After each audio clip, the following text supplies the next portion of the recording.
Morfema kedua dijadiin latihan ya. Katanya buktinya diserahkan pada pembaca. Ya udah, kalau gitu kita yang kerjain. Saya udah kasih bantuan. Yang teorema isomerisme ketiganya tidak sama dengan di buku. Jadi saya tulis ulang ya. Karena bentuk yang lebih umumnya kayak begini. Oke, kita buka aja ya. Selamat siang semuanya. Assalamualaikum warahmatullahi wabarakatuh. Salam warahmatullahi wabarakatuh. Oke, kita mulai ya. Jadi kita akan berlatih kembali membuktikan ini ya teorema-teorema isomorfisme ya. Kemarin kita sudah membuktikan teorema isomorfisme pertama, teorema korespondensi, berarti hari ini teorema isomorfisme kedua ya. Oke, teorema isomorfisme kedua mengatakan bahwa jika G itu sebuah grup dan H itu subgrup dan N itu subgrup normal, berarti himpunan HN itu adalah subgrup dari G. Dan H iris N itu subgrup normal dari H. Dan H per HN, grup quotientnya udah aneh banget bentuknya. Itu isomorfik dengan HN per N. Saya bahkan nggak ngerti maksudnya HN per N itu kayak gimana ya, tapi ya udahlah ya. Oke. Nah, di sini saya akan membutuhkan keaktifan kalian ya, seperti kemarin. Satu, biar kita belajar efektif.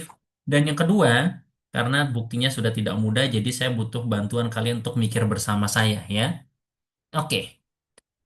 Nah, di sini supaya kalian nggak bingung, saya akan coba tuliskan notasi yang enak ya.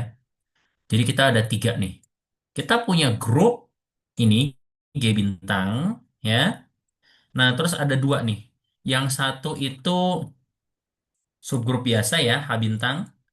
Nah, tadi saya baru ajarin di kelas sebelah ya, bahwa kalau notasi subgrup itu bisa pakai tanda lebih kecil dari atau sama dengan ya untuk grup ya. Kalau subgrup normal itu kan berarti pakai segitiga ya.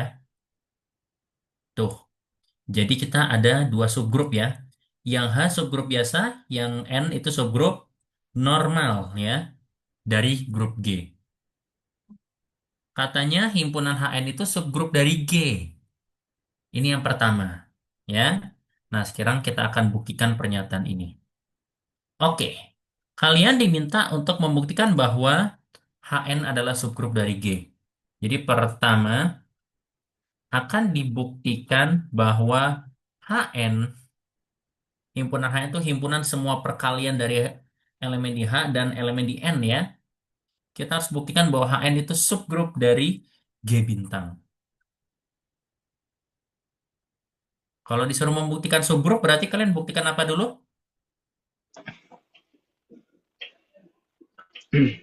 Tidak kosong. Oke, buktikan tidak kosong dulu ya. Oke, per- eh, ya gini ya, HN tidak kosong karena siapa yang pasti masuk di HN?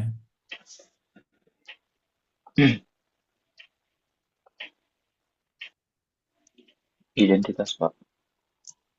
Apakah kalian yakin identitasnya pasti masuk di HN? Ya emang bener sih, maksudnya pasti kalau membuktikan tidak kosong biasanya yang dibuktikan pasti masuk tuh identitas. Nah, tapi kalian bisa jelasin nggak kenapa identitas masuk? Dan pertanyaan berikutnya, pertanyaan sebelumnya dulu. Identitas siapa yang masuk?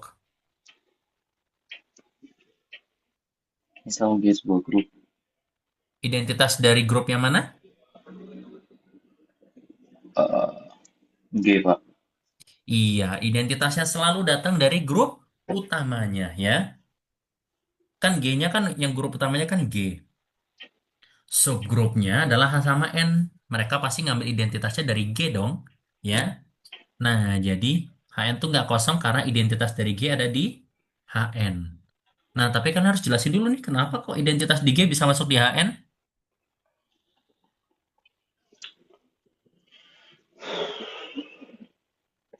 Kenapa coba? Karena H dan N itu subgrupnya dari G, Pak. Ya, sehingga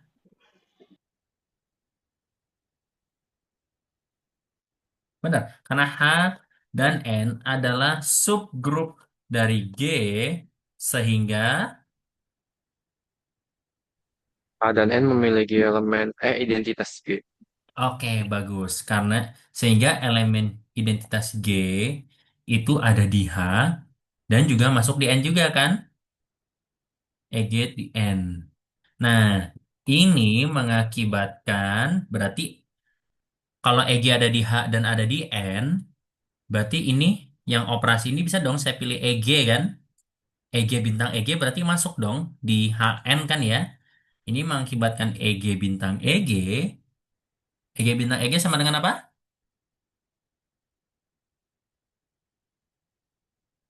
Identitas dioperasikan dengan identitas jadi apa? EG, Pak. Ya EG lagi, berarti EG elemen HN. Betul ya? Nah, terus kemudian HN itu harus dibuktikan apa lagi HN-nya? Tertutup. Ada satu Subset sebelum tertutup. Nanti benar harus dibuktikan tertutup, tapi apalah dulu yang harus dibuktikan? HN subset G, Pak. Betul, HN adalah subset dari G. Nah, kenapa?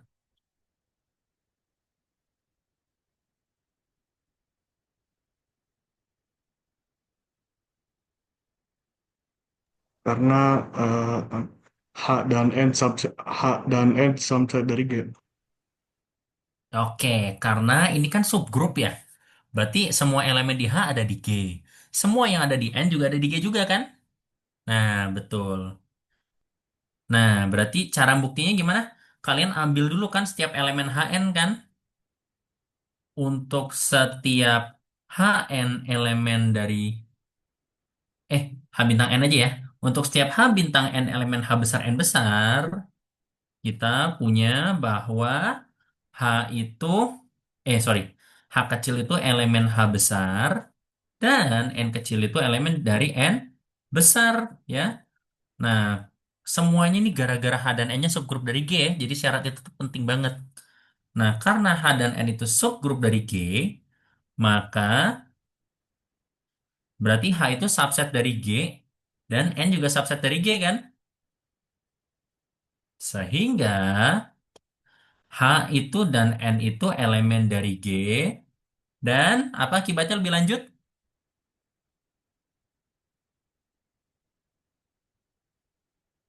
H sama H, N-nya ada di G. Akibatnya apa? HN subset dari G. Belum ke situ dulu. H-nya ada di G, N-nya ada di G. Apa akibatnya? H bintang N elemen G. Betul. Dan ini mengakibatkan H bintang N itu elemen dari G, ya. Jadi kalau H bintang N-nya elemen HN, kita punya bahwa H bintang N-nya itu elemen G, ya. Berarti terbukti bahwa HN itu subset dari G, ya.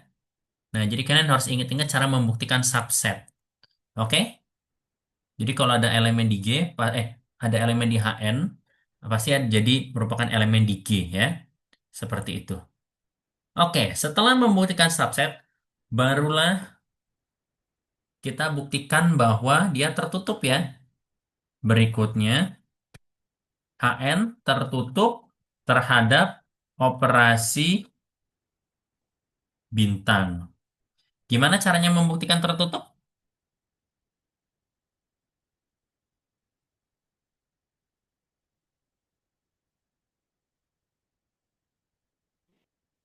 Ambil sembarang dua anggota. Oke, ambil sebaran dua anggota dari mana? HN. Oke, dari HN. Bentuknya gimana?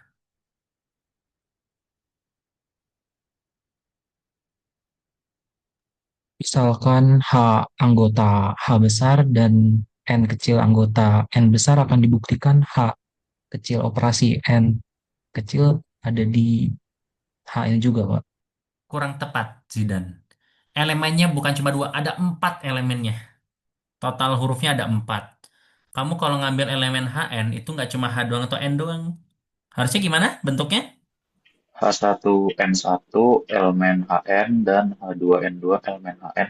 Oke, bagus ya. Karena elemennya selalu bentuk H kali N, berarti kalau disuruh ngambil dua elemen, berarti yang satu H1N1, yang satunya lagi H2N2 kan? Ya, ini elemen dari Hn. Ya, kalian harus buktikan bahwa H1 bintang N1. Maaf ya, saya di sini kayaknya udah nggak nulis operasi lagi ya, karena elemennya udah terlalu banyak. Tapi mudah-mudahan kalian paham ya, kalau saya nempelin kayak gitu, berarti itu dioperasikan bintang ya. Kecuali kalau ternyata nggak terlalu panjang, bolehlah nanti saya tulisin lagi ya. Berarti kalian harus buktikan bahwa H1N1, H2N2 itu elemen dari Hn juga kan, kalau tertutup kan, ya, gitu. Nah, maka berarti H1N1 kalau dioperasikan dengan H2N2 jadi apa?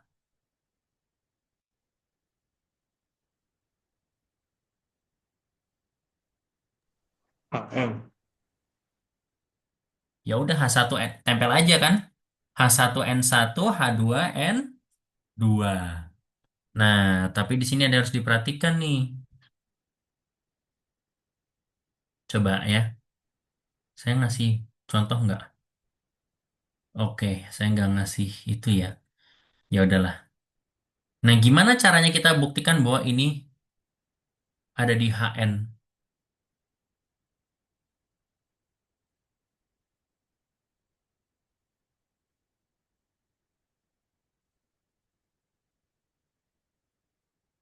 Oh, gampang aja. Nih, saya kasih petunjuk. Ini memang gak gampang idenya. Saya akan kurung ini.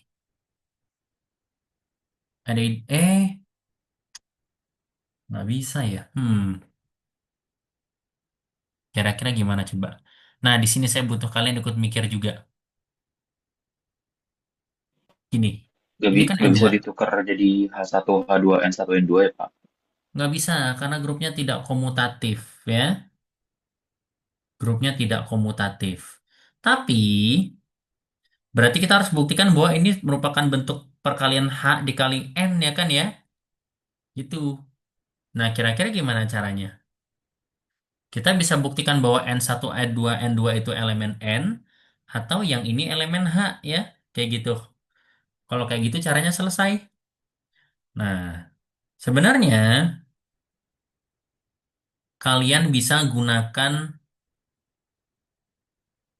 hmm, kalian bisa gunakan sifat, oh, gampang, gampang, gampang. Kalian bisa gunakan sifat subgrup normal ya. Nih, ini ngakalinya luar biasa. Saya baru banget kepikiran. Bisa nggak saya tulis kayak gini? Sorry. Bolehkah saya tulis seperti ini? H1, H2, H2 inverse. Terus ini saya kurung.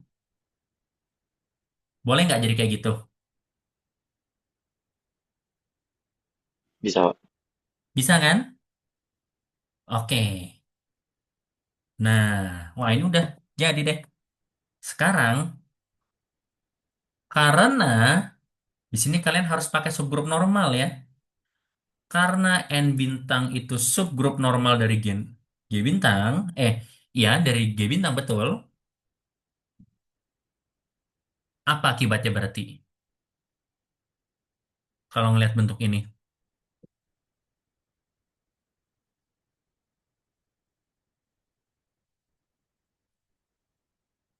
ada yang bisa kalian simpulkan nggak? N itu subgrup normal. Terus ini bentuknya saya udah manipulasi jadi kayak gini. Ada yang punya ide nggak? Apa yang bisa kalian simpulkan? Apa yang terjadi pada suku yang di dalam kurung ini? Dia elemennya N. Oke, betul. Dia adalah elemen dari N. Kenapa tapi? Karena N itu subgrup normal dari G. Mhm. Tapi supaya dia merupakan elemen N kan ada syaratnya. Dia subgrup normal apabila berarti H2 sama N-nya harus dijelasin dong. H2-nya gimana, N1-nya gimana? Karena H2-nya itu elemen G dan Mhm.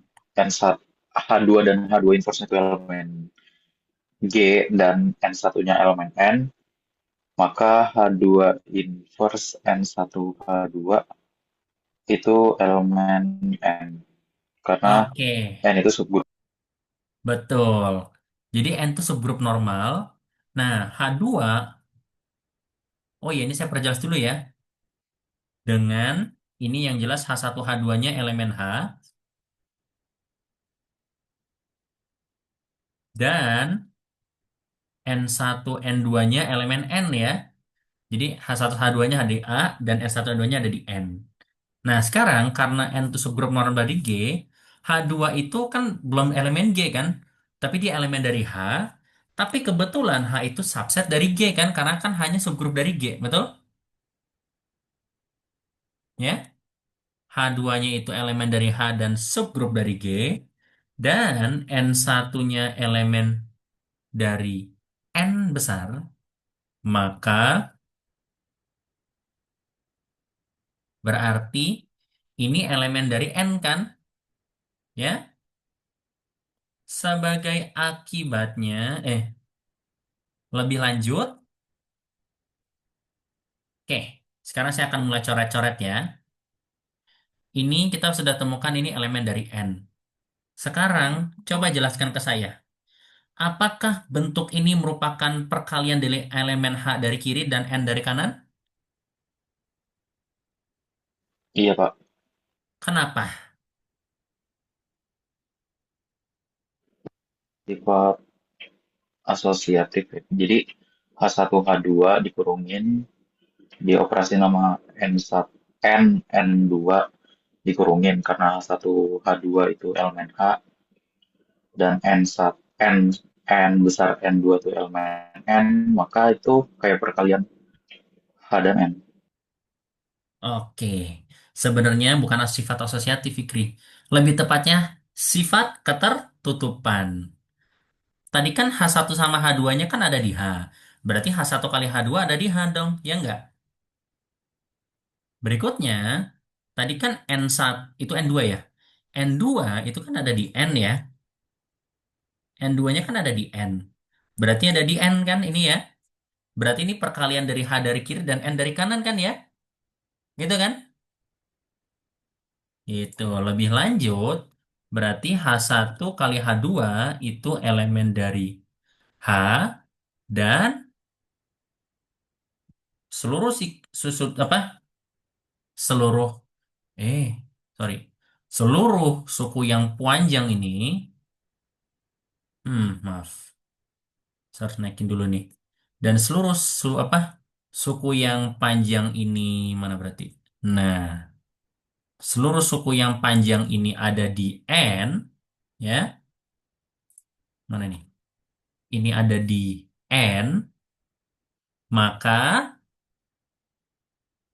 bukan maka. Sehingga berarti hasil kali ini semuanya ya sama dengan H1N1 bintang H2N2 itu elemen dari H besar N besar ya. Terbukti ya, berarti dia tertutup terhadap operasi bintang ya, H besar N besar berarti ya. Oke, setelah membuktikan tertutup, sifat apa lagi yang bisa kita gunakan?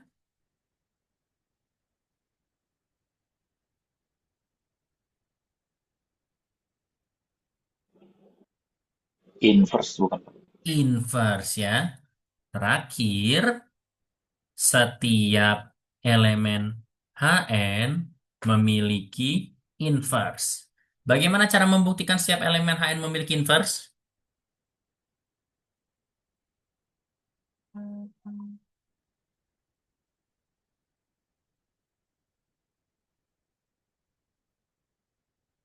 Gimana cara membuktikannya?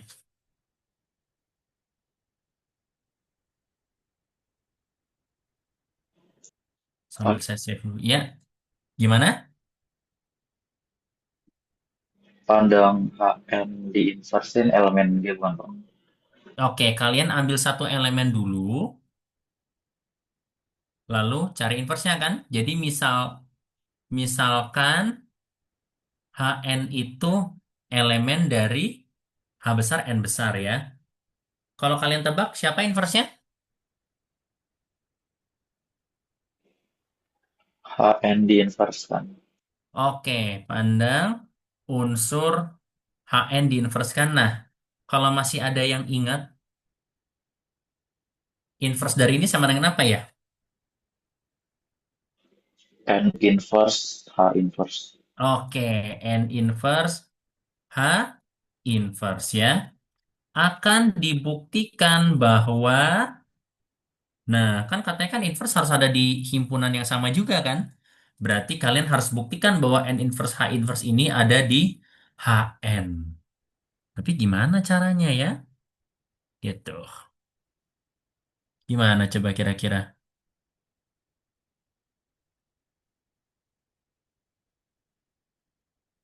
Coba N inverse H inverse, iya betul. Tapi gimana caranya kita membuktikan bahwa N inverse H inverse itu ada di HN, ada di H besar N besar? Ini sih pasti harus pakai subgrup normal ya.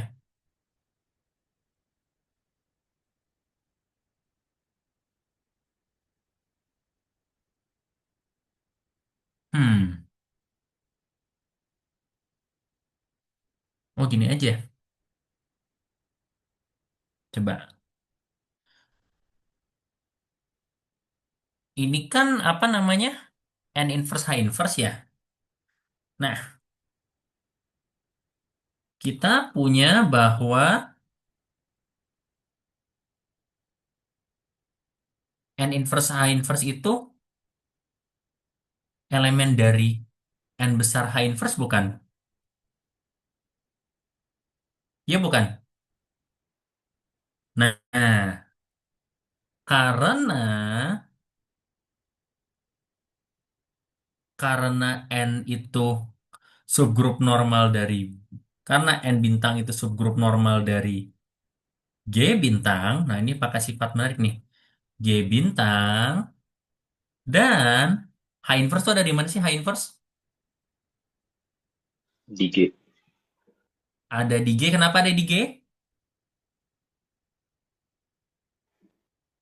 Karena H ada di G.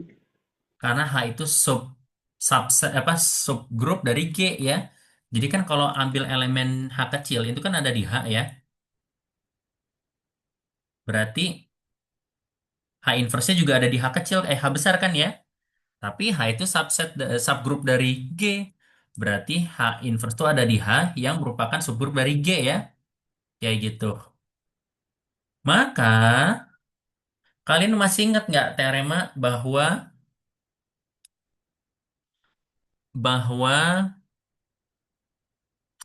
kalau ada subgrup normal berarti koset kiri sama koset kanannya sama ya? Berarti NH inverse itu sama dengan H inverse N kan ya? Itu kan? Berarti sehingga N inverse H inverse itu berarti elemen dari H inverse N juga kan ya? Karena N-nya subgrup normal. Kayak gitu. Adapun, tahukah kalian bahwa H inverse N itu subset dari H besar N besar? Ya enggak? Coba kita lihat ya. Kan kalau H besar N besar itu kan sama dengan himpunan semua H bintang N kan ya. Kalau H inverse N, H kecil inverse N besar, itu berarti himpunan semua H inverse dioperasikan dengan N kan? Ini subset bukan?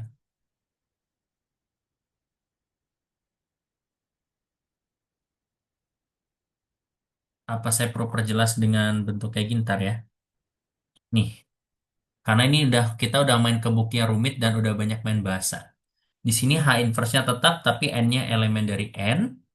Yang bawah itu hanya HN, hanya elemen H, dan N-nya elemen N. Kira-kira himpunan H inverse N itu subset dari HN bukan?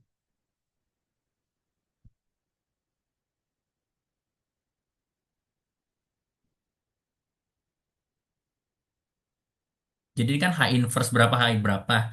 Nah, kalau di sini N-nya terserah, hanya terserah boleh H inverse juga kan ya? Berarti subset ya. Adapun H inverse N itu subset dari HN. Ya udah.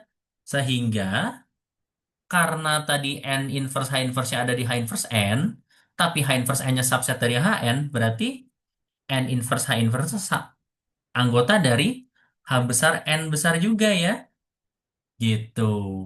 Ya, inilah inverse dari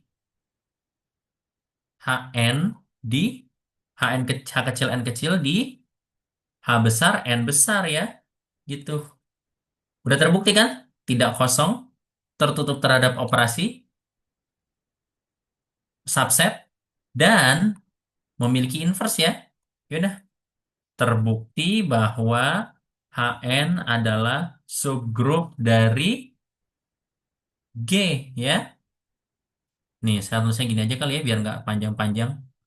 Terbukti bahwa HN itu subgrup dari G ya. Gitu.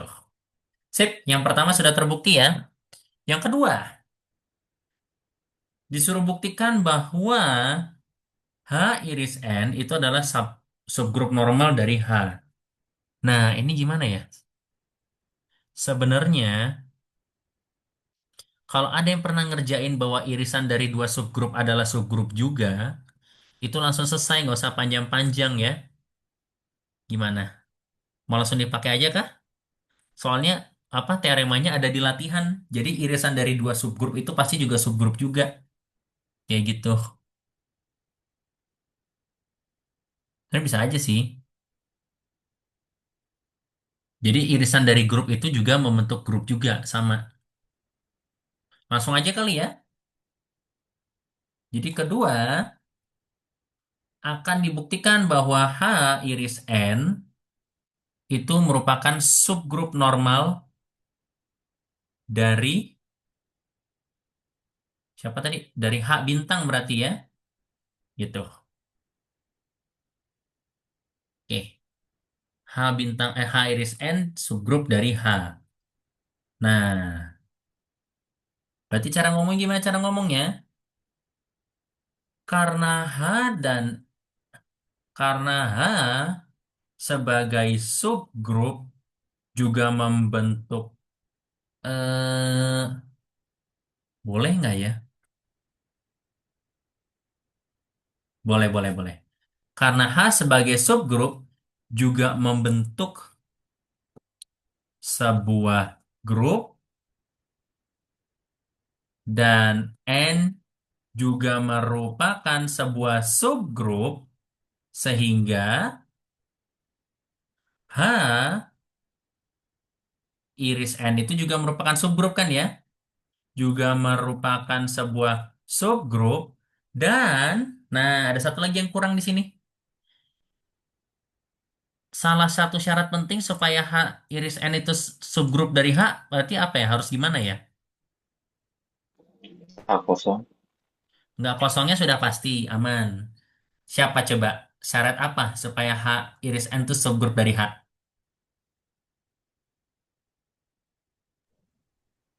H iris N subset G. Bukan subset G. Subset siapa ini? Kan kita kan bandingin sama yang kanan.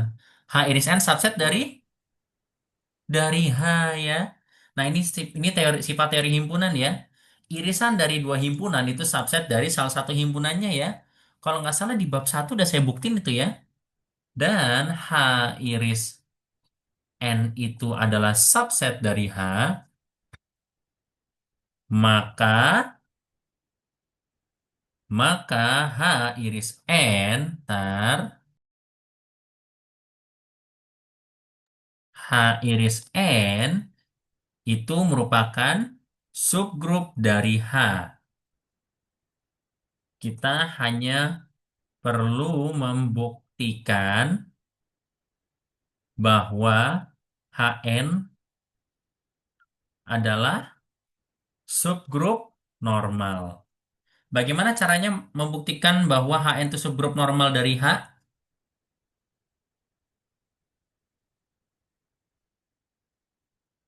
Nah, masih ingat nggak definisi subgrup normal? Gimana cara membuktikannya?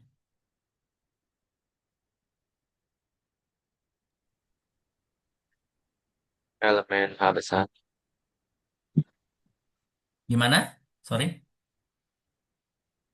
Ini ambil H elemen H besar dan Mhm. N kecil elemen N besar. N-nya akan dibuktikan ya. Sorry.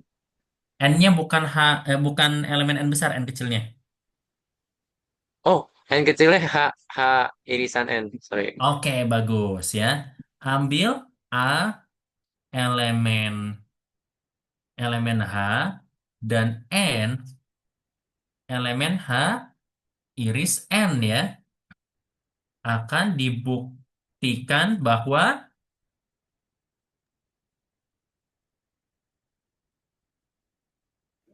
A A inverse N A L iya A inverse NA itu elemen dari H irisan N. H irisan N. Nah ini buktinya nggak terlalu susah. Kalian pasti bisa, tapi saya mau kasih kalian waktu berpikir. Gimana cara membuktikan A inverse NA itu elemen dari H iris N?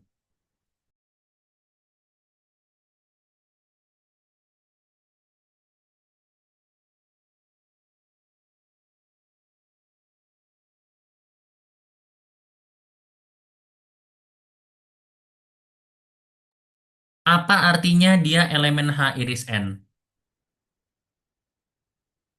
Elemen elemen dari dia H elemen H dan dan N. elemen Bagus. Yaitu A inverse NA-nya itu elemen H dan A N. inverse NA-nya elemen N ya. Ingat ya, ini harus dipisah. Karena H sama N itu belum tentu saling subgrup atau subset ya. Jadi harus dibuktiin dua-duanya. Jadi kalian harus buktikan bahwa A inverse NA itu elemen H dan A inverse NA itu elemen N ya. Gitu. Nah, berikutnya jangan lupakan informasi ini. Karena N itu elemen dari H iris N berarti apa akibatnya? N itu elemen dari H dan N itu elemen dari N. Oke, boleh. Sip, betul. Tapi Aiman, maaf tadi suaramu kecil banget. Yang saya dengar N itu elemen H dan N itu elemen N besar berarti ya? Oke, N elemen H besar dan N elemen N besar.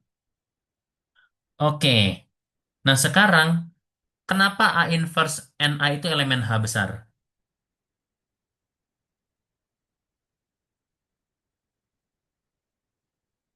Eh, A inverse kan identitas, jadi nanti hasilnya itu N elemen H.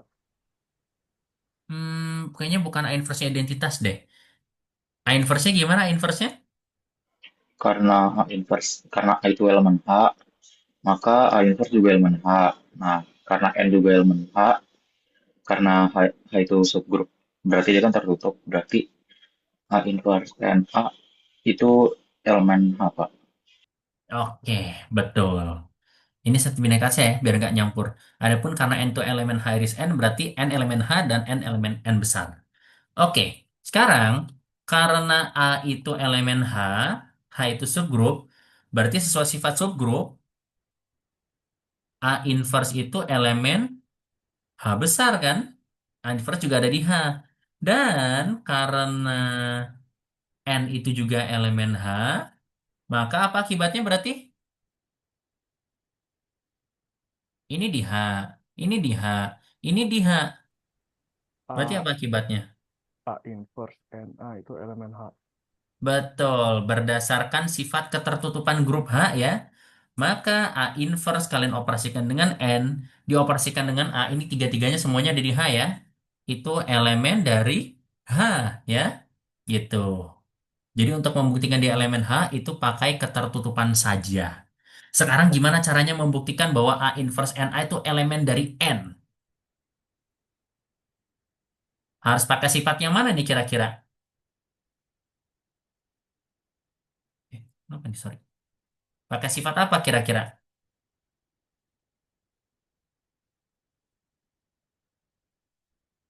Kayaknya bentuk ini familiar deh. Ini biasanya untuk membuktikan sifat apa ya?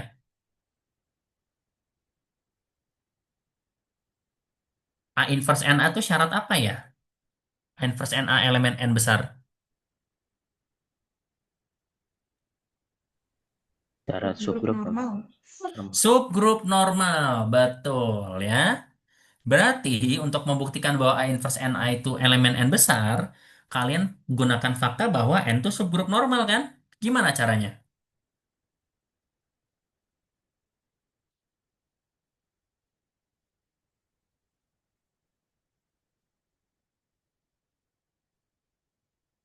Kalau ini memenuhi syarat subgrup normal, berarti N-nya harus elemen apa berarti?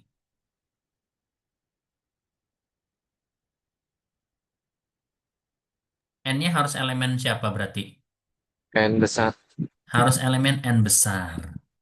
Nah, lalu kalau A kecilnya harus elemen siapa berarti? G besar. G ya. Ya, kita itu ya, bukan H ya. G.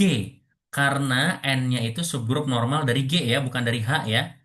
Berarti A inverse-nya nggak penting ya. Sama aja. Oke? N-nya subgrup normal dari G kan. Jadi, sekarang kita pastikan A-nya dulu elemen G. Tapi tunggu bentar. Kan ini ya. Apa namanya? Kan kita tahunya A itu elemen dari H. Apakah pasti A-nya elemen G gitu? Pasti, Pak. Pasti, betul. Kenapa pasti? Karena H itu subsetnya G. Jadi semua yang ada di H ada di G. Betul ya. Makanya nih yang saya tulis di atas kiri ini kita cuma pakai ini doang sebenarnya modalnya. Tapi ini kepake terus-terusan ini penting banget. Kenapa semua elemen di H adalah elemen di G? Karena H itu subgrup dari G kan? Berarti H itu subset dari G. Semua elemen di H itu ada di G ya. Kemudian karena A itu elemen dari H, maka A itu kan elemen dari G ya. Sehingga karena lebih lanjut N-nya ada di N besar, N kecilnya ada di N besar ya. N kecilnya ada di N besar, dan diberikan bahwa N bintang itu subgrup normal dari G bintang, ya, maka ya udah deh, ketemu kan?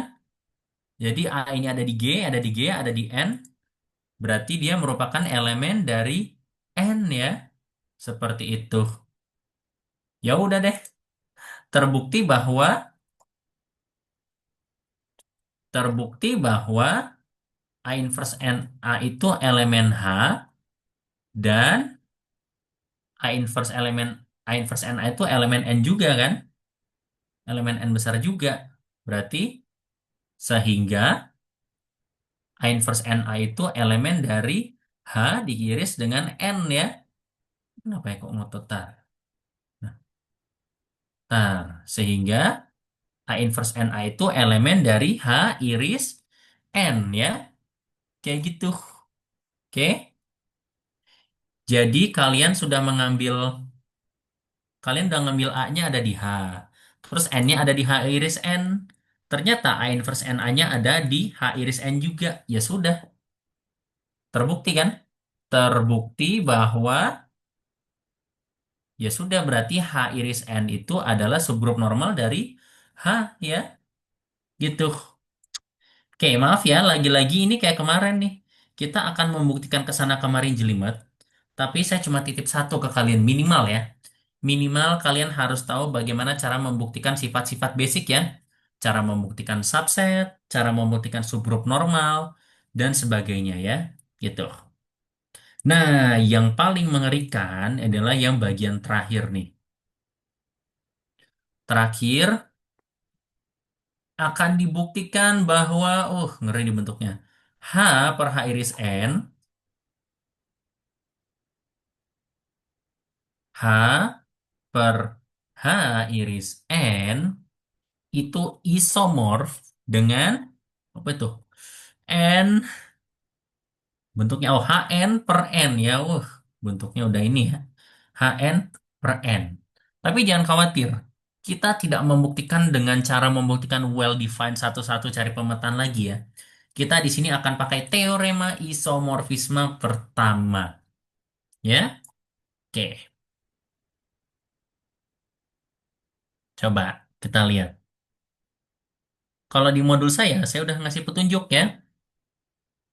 Nah, kita harus buktikan dulu bahwa N itu subgrup normal dari HN. Nah, kenapa itu penting? Coba kita lihat. Kita udah buktiin belum? Oh, HN itu subgrup dari G dong ya, tapi belum subgrup normal dari H ya. Eh, HN ya. Coba kita lihat. HN itu subgrup dari G ya. Oke. Oh, oke oke. Gini. Pertama, karena kita udah buktiin belum N itu subgrup normal dari HN. Hmm. Oh, gini aja. Karena kan gini, N itu kan subgrup normal dari G ya. Karena N itu subgrup normal dari G, dan kalian sudah membuktikan bahwa HN itu subgrup dari G, maka bentar. Gimana ya? Jadi gini loh. Kalian harus buktikan bahwa HN itu adalah kalian harus buktikan bahwa N itu adalah subgrup normal dari HN. Kayak gitu. Nah, cuma diberikan fakta-fakta ini apakah cukup ya nih ya? Hmm, bisa nggak ya kira-kira? N subset dari G, subgrup normal, dan HN itu adalah, dan G adalah, HN itu adalah subgrup dari G. Berarti apa yang kalian bisa simpulkan ya? Coba, punten ya, saya izin buka, kalau kalian nggak keberatan, saya izin buka ChatGPT ya gimana ya? Karena soalnya buktinya agak beda. Sorry ya, saya tulis. Write the proof, ini buat kalian yang mau belajar pakai ChatGPT, cuma kan harus hati-hati ya. Write the proof for the second isomorphism theorem for groups. Coba kita lihat ya. Sama nggak? Teorema isomorfisme kedua, nah tapi dia pakai A sama B ya. Wait, saya stop dulu. Write the second isomorphism. Tunggu, saya kasih ya. The main group is G, H is the subgroup, and N is the normal subgroup of G. Oke? Nah, kayak gitu. Coba. Second isomorphism. Nah, gitu ya. HN subgroup dari G. N itu, oh, oke. Berarti ada satu langkah yang missing di sini. Berarti kita harus buktikan dulu bahwa N itu subgrup normal dari HN ya, betul ya? Betul, kita harus buktikan dulu bahwa N itu subgrup normal dari HN.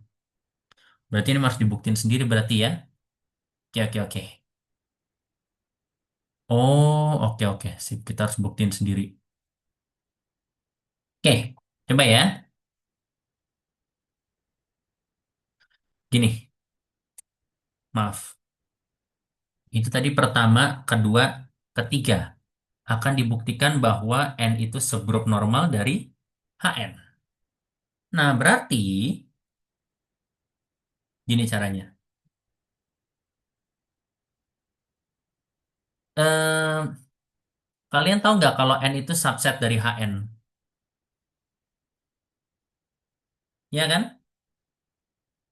Karena N itu sama dengan identitas dikali dengan N kan? Identitas tuh bagian dari H kan ya? Kayak gitu ya.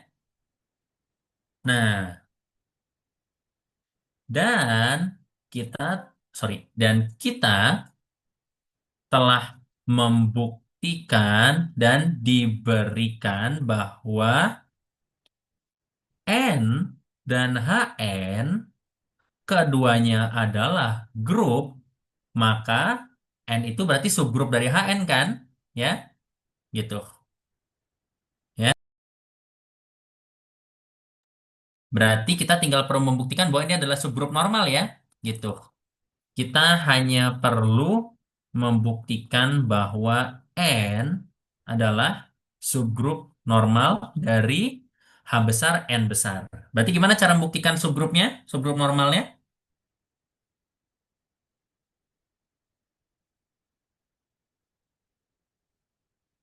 Ayo, prosedur buktikan subgrup normal gimana berarti? N besar adalah subgrup normal dari HN besar.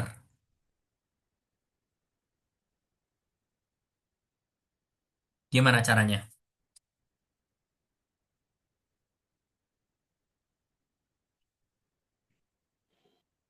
Ambil A elemen N dan Oke. B elemen HN. Kebalik. Yang N-nya kan diambil dari yang subgrup normalnya, kalau yang A diambil dari grup utamanya kan? Berarti gimana berarti? A-nya diambil dari mana? Dari Sorry, tadi keputus suaranya. Dari mana? HN, Dari HN ya. Nah, karena itu A diambil dari HN, berarti saya tulis kayak gini aja ya. A sama dengan H kecil N kecil. Kayak gitu ya. Dan, eh, ya. Dan kita ambil, apa lagi berarti?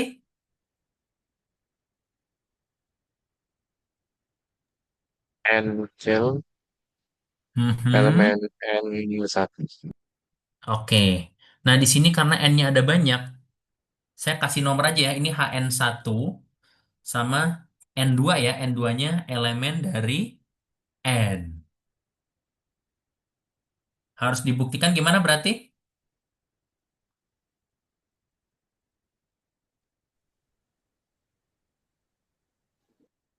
Kalian kalau membuktikan ini subgrup normal, berarti ini kan A-nya, ini N-nya. Berarti sesuai syarat subgrup normal, apa yang dibuktikan berarti? HN1 HN di satu N. inverskan A inverse,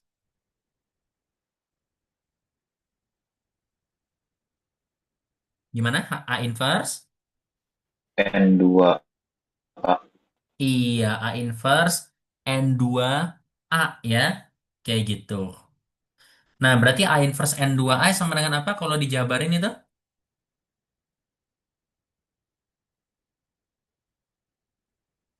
N1 inverse H inverse Oke, ini bahasanya udah rumit ya, mohon maaf. Tapi kalian ikuti saja prosedurnya. HN inverse dikali N2 dikali HN. Kayak gitu kan? Nah, sekarang HN1 inverse jadi apa ya? H inverse N1 inverse H inverse Oke, N1 inverse H inverse ya. Oh, menarik nih. Eh, nggak terus susah deh, gampang, gampang, gampang. Gampang, ya. Terus ini boleh nggak saya kurung? Tak, kayak gitu. Boleh kan? Nah, biar kalian bisa fokus ke tengah. Ya, nih, biar kalian bisa fokus nih ngeliat tengahnya. Gampang deh ini, nggak terlalu susah. Oke, karena sekarang coba kalian lihat. Tadi kan katanya N kan subgrup normal dari G kan ya. Nah, di sini ini saya kasih catatan dulu ya. Sehingga berarti hanya itu H kecilnya elemen H besar dan N1 kecil itu elemen dari N besar ya. Gitu. Oke. Nah, sekarang kalian harus buktikan bahwa ini elemen dari siapa berarti yang diinversin tadi? N N ya. Nah, gimana caranya buktiin ini elemen N?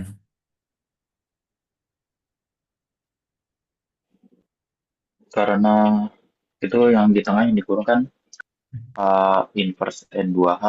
Nah, karena N itu subgrup normal dari G dan H dan H inverse itu elemen elemen G dan N2 elemen N. Jadi yang tengah itu jelas dia elemen dari N. Sehingga N1 inverse N besar Oke, N bagus, besar. betul ya. Wah, Oke, sebenarnya ini termasuk pembuktian teorema yang sulit, tapi kalau kamu bisa mikir gitu, mudah-mudahan yang lain juga bisa ya. Ini udah hebat banget ya, betul. Jadi, karena kita tahu bahwa H itu, H-nya kan tadi dari H dulu ya. Soalnya Fikri langsung bilang H-nya itu elemen G ya. Sebelumnya ingat dulu ya, H kecil itu kan dari H besar, tapi H besar kan subset dari G ya, karena subgrup ya.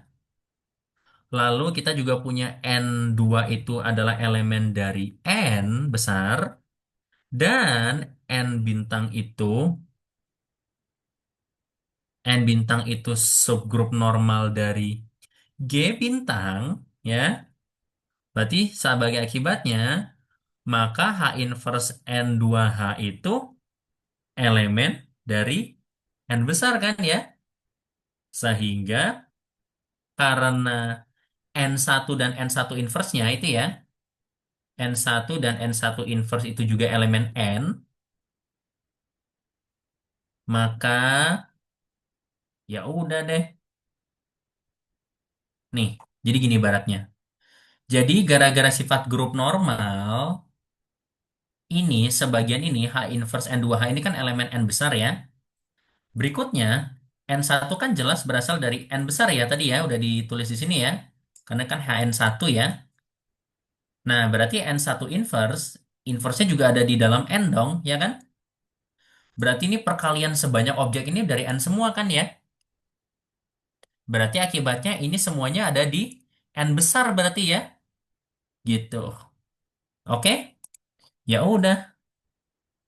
Berarti ini N1H2 besar ini berarti kan tadi sama dengan A inverse N2N berarti ya?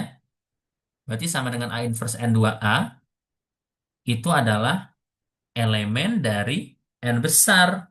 Ya sudah deh. Terbukti bahwa, oh sorry, terbukti bahwa N besar itu merupakan subgrup normal dari HN ya. Wih, puyeng banget ya, gila ya. Ya udahlah, yang penting minimal kalian tahu ini dasarnya ya. Terakhir, nah baru.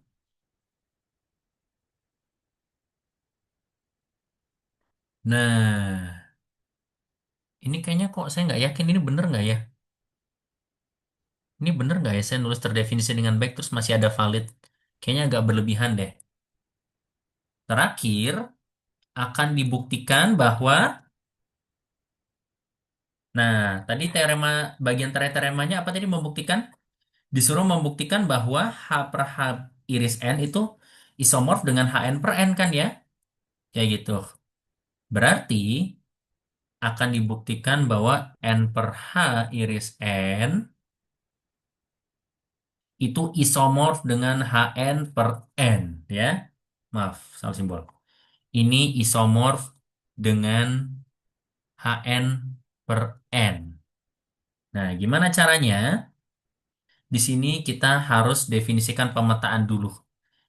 Definisikan pemetaan F. Nanti kalau kalian definisikan pemetaannya benar, sudah. Nanti jadi, nanti jalan ya teorema isomorfisme pertama terus saya terbukti ya. Jadi nggak usah susah-susah yang repot lagi tuh yang buktiin well defined satu-satu pada ya. Gitu. Jadi definisikan pemetaan F itu dari N menuju HN per N dengan aturan, nah ini dibikin sendiri ya, dengan aturan FH, eh, F itu dari N kecil ya, berarti harusnya, hmm, tunggu bentar. Oh iya, oh maaf, maaf, ini saya salah tulis. H besar ya, maaf, H besar, nah kayak gitu, ya. H besar ke HN per N, dengan aturan FH sama dengan H kecil N besar, ya. Untuk setiap H kecil elemen dari H ya gitu. Berarti asal kalian tahu aja kita udah hampir sejam ya buktiin teorema ini doang ya. Oke, sekarang kalian harus buktikan bahwa pemetaan ini valid dulu.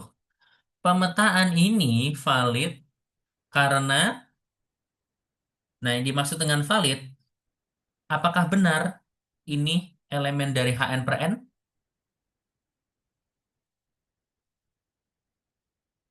Ya enggak?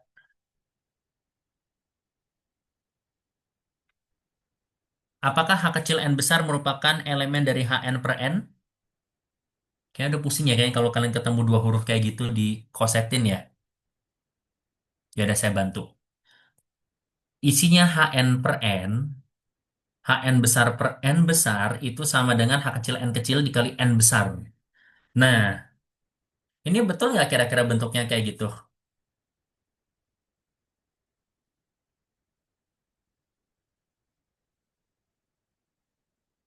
Eh, tulisan tadi saya hilang ya, maaf. Nah, sorry. Oke, sip. Ini benar nggak kira-kira? Apakah Hn besar itu merupakan elemen dari Hn per N?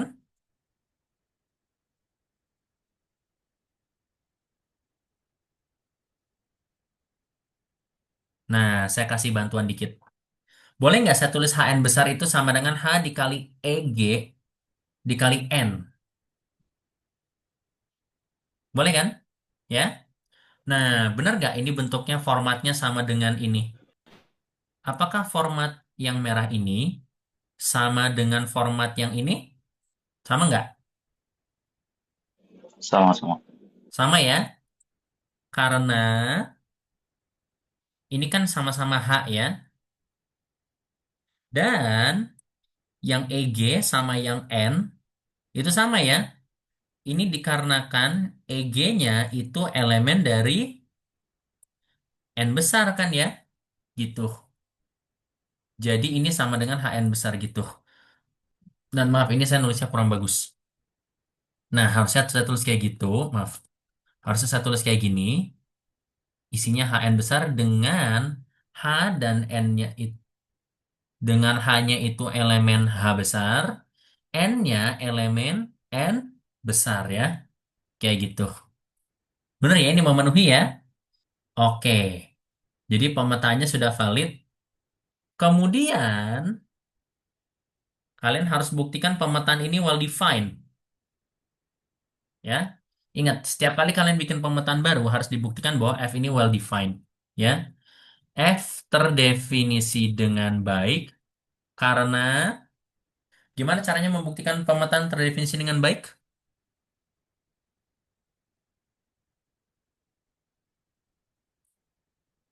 Nah, ini cuma teori klasik. Kalau kalian pusing dengan huruf-huruf ini, nggak usah dipikirin hurufnya. Kalian cukup pikirin aja. Cara membuktikan fungsi terdefinisi dengan baik tuh kayak gimana sih? Kalau F A sama dengan FB, maka A sama dengan B. Kebalik. Itu kalau satu-satu.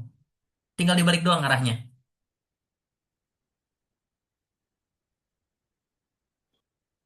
Jadi A sama dengan B, maka FB, Pak. Jika A sama dengan B, maka FA sama dengan FB ya. Betul. Karena untuk setiap H1, elemen H1 dan H2 elemen H besar, sehingga H1 sama dengan H2,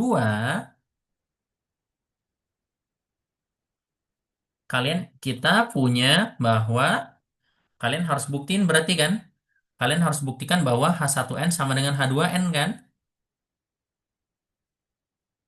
Ya, H1N sama dengan H2N gitu. Nah, sekarang kalau H1 sama dengan H2, akibatnya apa?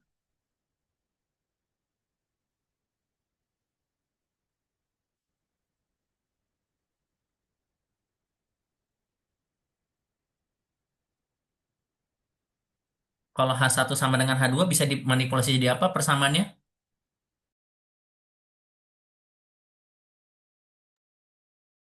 Kalau kayak saya pindahkan ruas ini jadi apa berarti?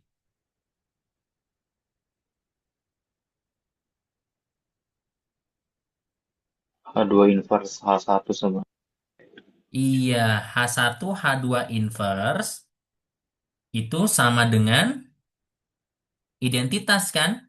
Identitas dari G yang merupakan elemen dari N besar juga kan? Ya. Jadi karena dia ada apa H1 dan H2-nya adalah elemen n besar, berarti koset yang diwakili H1 sama koset yang diwakili H2 itu sama ya. Gitu. Oke. Kalian sudah buktikan bahwa F itu valid dan terdefinisi dengan baik. Ya. Nah, terus kan katanya kan kita harus buktikan sesuatu dulu dong.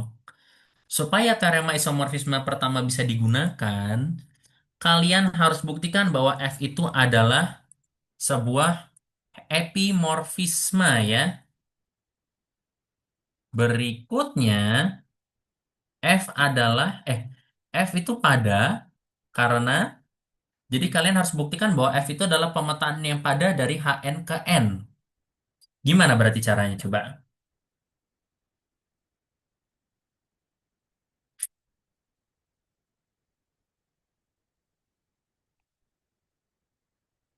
Hmm, gimana coba? Tadi kan kalian sudah buktikan apa tadi Hn? Oh enggak ya? N itu subgrup normal dari Hn. Oke, berarti oke. Berikutnya F pada kalau membuktikan pemetaan itu pada berarti gimana caranya kalau membuktikan pemetaan itu pada?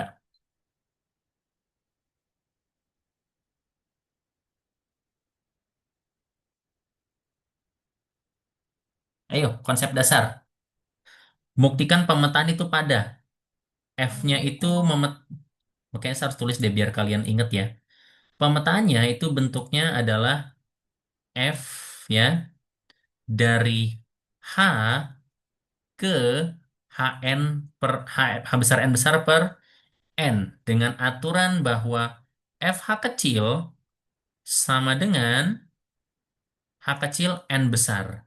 Ya, kayak gitu. Nah, kenapa F itu pada?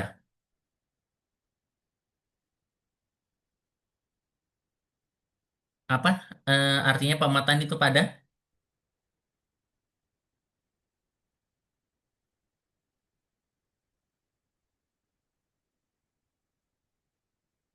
Coba inget-inget. Pemetaan itu pada karena apa ya? Untuk setiap Mhm. Untuk setiap,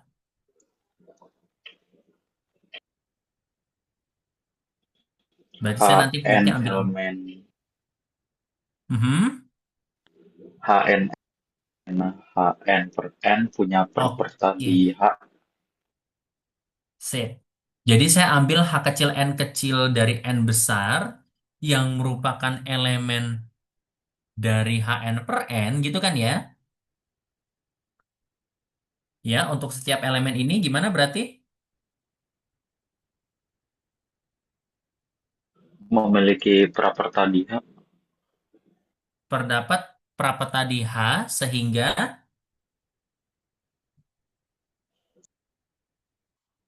F, F ya. FA sama dengan HN. F, Oke, sehingga FH itu sama dengan FH itu sama dengan HN kecil N besar ya. Kayak gitu. Nah, sekarang gimana nih cara buktinya coba? Sambil mikir bareng ya. Karena juga udah puyeng juga ya lumayan ya. Hmm, apa artinya HNN ini berarti? Ini kan koset ya. Hmm, coba. Oke. Oh iya, ini kan N kecil N besar kan koset ya. Jadi gini, karena N kecil itu elemen dari N besar, maka N dikali N besar jadi apa ya?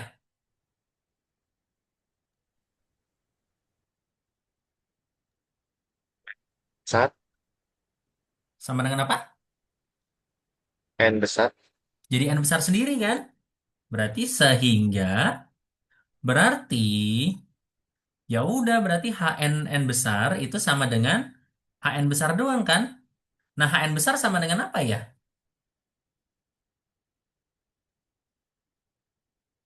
Lihat tulisan hijau. HN besar sama dengan apa? FH. Sama dengan FH. Ya, ya udah. Oleh karena itu, setiap elemen HNN HNN besar ya memiliki prapeta H elemen H besar ya. Berarti sehingga terbukti bahwa F itu ada ya. Nah, terakhir akan dibuktikan bahwa F itu merupakan sebuah, supaya jalan F-nya harus apa? Supaya teorema isomorfismenya jalan?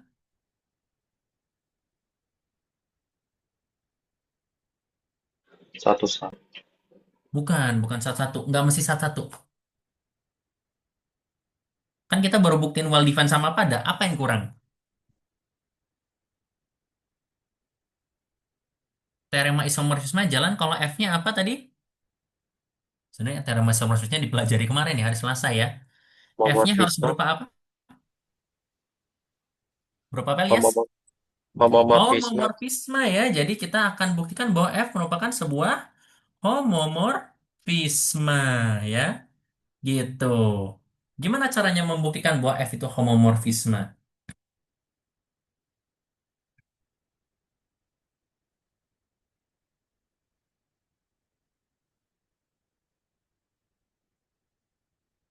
Gimana caranya?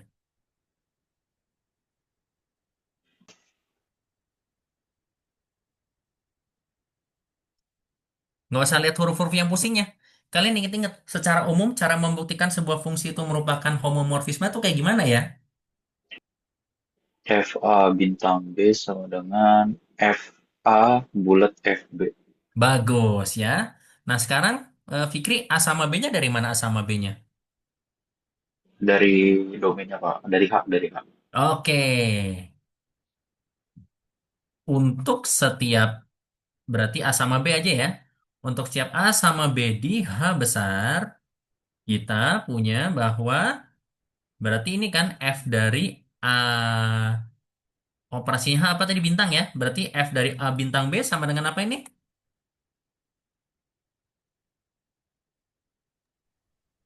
FA bulat FB. F FA bulat FB itu selesainya. Nah, kalian harus petain dulu. Coba. Kalau menurut definisi pemetaan berarti FA bintang B jadi apa berarti? Gampang kok yang ini kebetulan. Kalian pasti bisa. Ayo. A B N. A bintang B dari N kan? Ya. Nah, terus berdasarkan definisi koset, ini berubah jadi apa ya? Berdasarkan definisi operasi koset. Jadi AN dikali BN. Bagus. AN besar bintang BN. Tapi AN besar itu apa ya? Eh, wait. Oh, nggak bener-bener.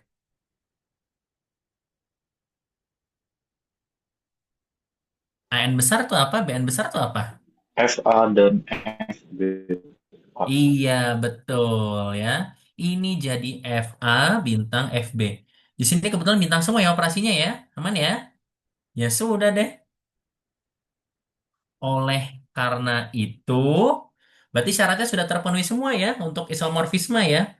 Jadi kita harus punya homomorfisme dari H ke Hn per N ya, fungsi yang valid, well defined, pada, dan merupakan homomorfisme ya.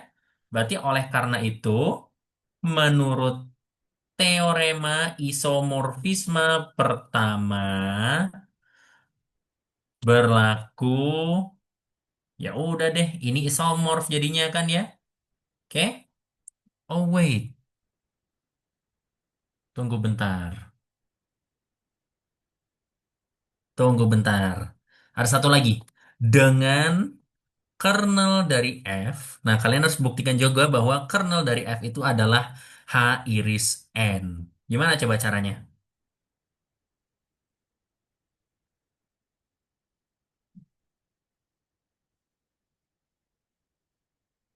Kernel dari F itu H iris N. Gimana coba?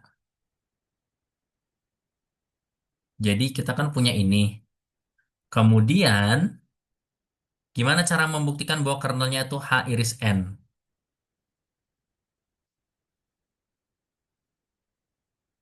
Hmm, berarti kalian harus buktikan gini kan? Akan dibuktikan bahwa ini, berarti kalau ini kan dua himpunan ya. Gimana caranya membuktikan dua himpunan itu sama? Saling subset. Saling subset. Berarti buktikan bahwa kernel dari F itu subset dari H iris N dan H iris N itu adalah subset dari kernel F ya, gitu. Oke? Sip. Nah, kalau untuk membuktikan kernel F subset dari H iris N berarti gimana?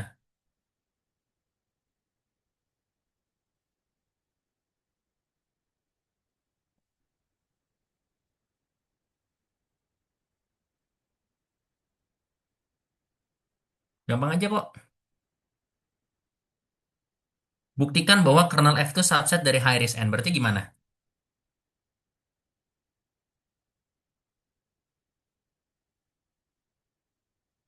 Untuk setiap elemen di kernel F, elemen di H iris N. Oke, berarti kita ambil dulu kan, misalkan H itu elemen dari kernel F kan ya. Nah, berarti dibuktikan bahwa H itu elemen dari H iris N kan. H itu elemen dari H dan H itu elemen dari N kan.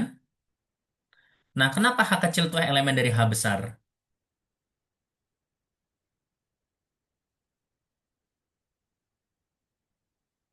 Masih ingat nggak?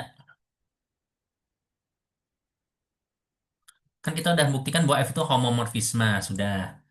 Nah, masih ada yang ingat nggak sifatnya? Masihkah kalian ingat bahwa kernel dari F itu adalah subgrup normal dari himpunan domainnya? Berarti kernel dari F itu subgrup normal dari H kan?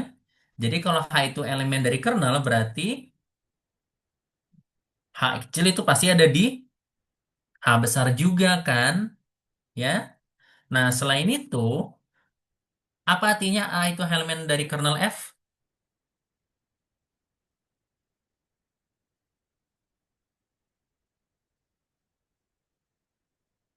Kalau H itu elemen dari kernel F, apa artinya sesuai definisi kernel?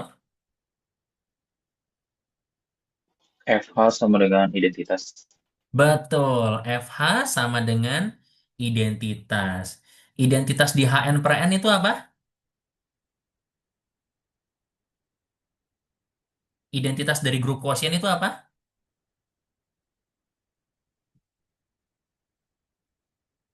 Kalau G per N itu identitasnya apa? N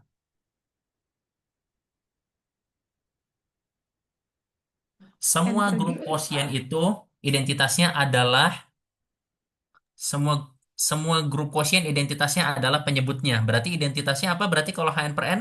N besar, Pak. N ya. Berarti karena H itu elemen kernel, berarti H itu dipetakan ke identitas. Berarti FH sama dengan N kan? Tunggu bentar. FH sendiri kan harusnya sama dengan H dikali N besar ya. Ini sama dengan N besar ya. Yang hanya dapat yang mengakibatkan HN besar sama dengan N besar kalau apa ya? Kalau H elemen N, Betul, kalau hanya elemen N ya. Oleh karena itu, berarti H kecil itu berhasil dibuktikan merupakan elemen dari H iris N ya. Gitu. Sebaliknya, nah ini gampang nih. Misalkan H itu elemen dari H iris N ya. Maka, nah ini saja yang bukti ini ya. Karena saya lihat kalian kayaknya udah pada teler, ini udah luar biasa mengerikan. Tapi kalian sambil bantu dikit-dikit ya. Barangkali masih ada yang sedikit-sedikit kalian pahami. Ya kok kelihatan kok ya, maaf ya hari ini saya ngajarnya benar-benar materi yang luar biasa memusingkan ya. Saya bisa ngerasain. Nah, tapi saya titip ke kalian ya, minimal ada sesuatu yang bisa kalian pahami. Dan kayak kemarin ya, minimal kalian harus tahu cara buktiin subgroup ya, subgroup normal, subset ya, itu aja minimal ya. Nah, kalau kalian bisa buktiin ini, kayaknya kalian bisa buktiin teorema apapun deh kayaknya di aljabar abstrak siap UTS berarti ya, gitu. Makanya jangan khawatir ya. Ini memang soal yang paling sulit, mudah-mudahan soal ujiannya nggak gini. Tapi ingat ya, catatan dari saya, ini tetap bagus buat latihan kalian ya. Oke? Nah, sekarang. Karena hanya itu elemen high risk n, berarti hanya itu elemen n kan? Ya enggak? Ya kan? H itu elemen dari high risk n. Berarti H itu elemen n kan? Betul? Ya? Oke. Hanya itu elemen dari n. Sehingga kalau begitu FH sama dengan apa ya FH ya? Kenapa hapus ya N, fungsinya? Nah, sama dengan apa? N, Kenapa sama dengan n? karena hanya elemen N. Iya. Tapi nanti jangan terus dulu ya. FH-nya sama dengan HN besar dulu. Sama dengan n kan? Nah, berarti H itu dipetakan ke identitas kan, ke N besar kan? Berarti ini mengakibatkan H itu adalah elemen dari kernel F ya, gitu. Ya, terbuk terbukti bahwa kernel dari F itu sama dengan, dah cukup mudah-mudahan gak ada tambahan lagi ya. Terbukti bahwa kernel dari F itu sama dengan H iris N. Oleh karena itu, menurut teorema isomorfisme pertama, berlaku uh beres ya, berlaku ini ya, H apa namanya, H ini sama dengan HN per N ya, isomorfik. Mudah-mudahan di waktu mendatang saya bisa tahu ya. Dan udah, ini mengakhiri bukti teorema isomorfisme kedua. Bapak Herstein memang benar-benar jahat ya meninggalkan ini sebagai latihan buat kita ya. Jadi mohon maaf ya, kita harus pakai ChatGPT dan segala macam. Oke, sampai sini ada yang mau ditanyakan dulu atau memberikan pesan dan kesannya dulu setelah membuktikan ini gimana? Cerita dulu lah. Gimana nih pesan-kesan kalian? Pak, izin tanya, Ya Tracy. ini yang kayak begini nggak akan keluar di UTS kan, Pak? Ya enggak lah ya. Soalnya kalau kalian udah siap pinter dan mau, boleh dicoba. Kalau pakai CS boleh, Pak? Ya, kalau pakai CS mah lihat ini selesai ya, nggak ada gunanya. Nggak bakal ya. Kalau pembuktian teorema mah nggak akan. Oke? Palingan ya nanti kita kasih contoh dan segala macam. Dan ingat soal UTS-nya tergantung saya dan Pak Ibnu. Saya belum tahu nih Pak Ibnu mau ngeluarin soal kayak gimana. Jadi sepenuhnya diserahkan ke beliau juga ya. Jadi tergantung beliau juga. Tapi oke, insya Allah ya soal kayak gini nggak akan dikeluarin di ujian. Ya, yang penting ini jadi latihan gimana caranya kita. Buset, 3 halaman ini ya. 3 halaman kita buktiin ya. 2 halaman ya. Ini kita buktiinnya 2 halaman full ya. Lumayan ya.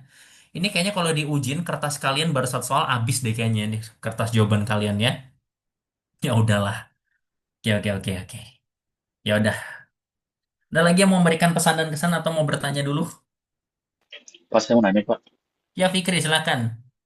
eh, ini jujur saya masih belum terlalu paham sama grup hasil bagi sih, Pak.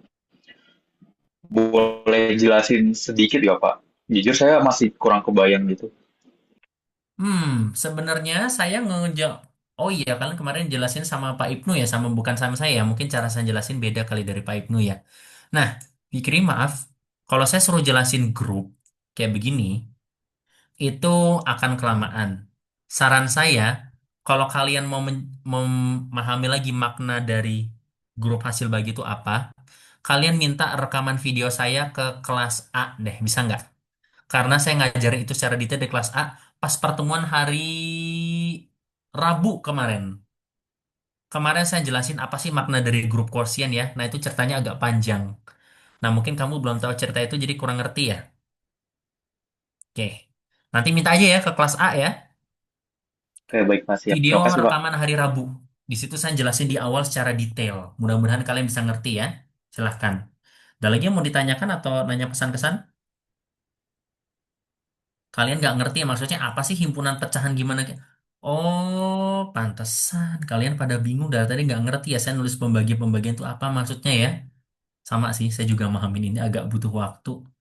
Mungkin karena saya belum ceritain sejarahnya gimana, mungkin kalian jadi bingung ya, maaf ya. Ya udah, oke oke oke. Ya udah sih. Ada lagi yang mau ditanyakan?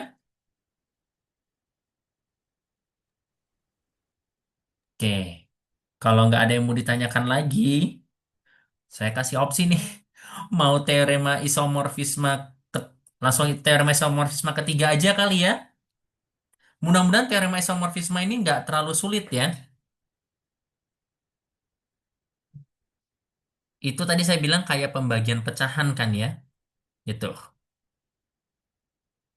Nah, CA per BA itu isomorf dengan C per B. Nah, gimana caranya? Mudah-mudahan sih nggak terlalu susah ya. Dan mudah-mudahan waktunya cukup nih 20 menit lagi ya. Oke, definisikan pemetaan ini dengan aturan FCA sama dengan CB. Caranya kayak gitu. Tar, alah, tar. Katanya kalau A itu subgrup normal dari A itu subgrup normal dari C dan B itu subgrup normal dari C, maka dan A itu subgrup dari B, maka C per A dan B per A itu sama dengan C per B. Isomorf dengan C per B. Nah, caranya kita definisikan pemetaan ini dulu. Menurut modul saya, kalian harus buktikan bahwa F itu terdefinisi dengan baik. Kenapa coba?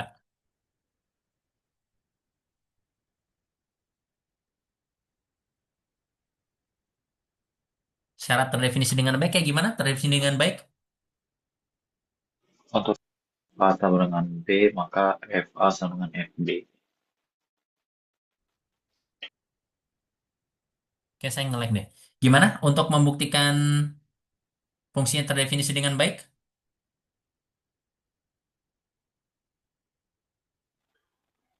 Untuk setiap FA, untuk setiap A sama dengan B, maka FA sama dengan F. Oke. A sama dengan B, maka FA sama dengan FB. A sama B-nya dari mana?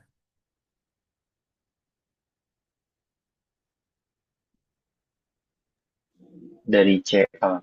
Dari C per A ya. Nih, dari C per A. C per A itu bentuknya C kecil dikali A kan ya? Berarti saya ambilnya jangan A sama B. Saya ambilnya C kecil 1A sama C2A ya. Elemen dari C besar per A besar. Ya. Dengan C1A sama dengan C2A. Ya. Nah, kita punya bahwa,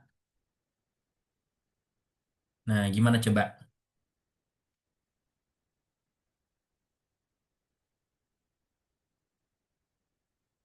Dan A itu merupakan subgrup dari B ya. Nah, itu penting itu. Ya. Oke, jadi saya tulis syaratnya dulu. A itu subgrup dari C, normal. B itu subgrup normal dari C. Dan A itu subgrup biasa ya, nggak normal ya, dari B. Nggak mesti normal. Kayak gitu. Oke. Terus disuruh buktikan bahwa C per A dibagi dengan B per A itu isomorf dengan C per B. Itu soalnya ya, saya tulis ya biar nggak usah scroll ke atas lagi. Oke, kalau C1 dan C1A sama dengan C2A berarti apa akibatnya?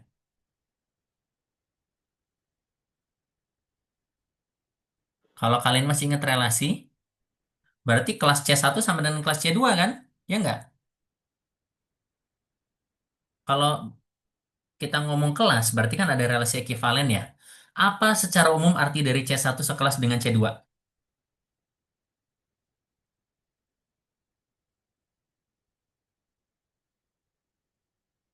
Apa artinya kelas C1 sama dengan kelas C2?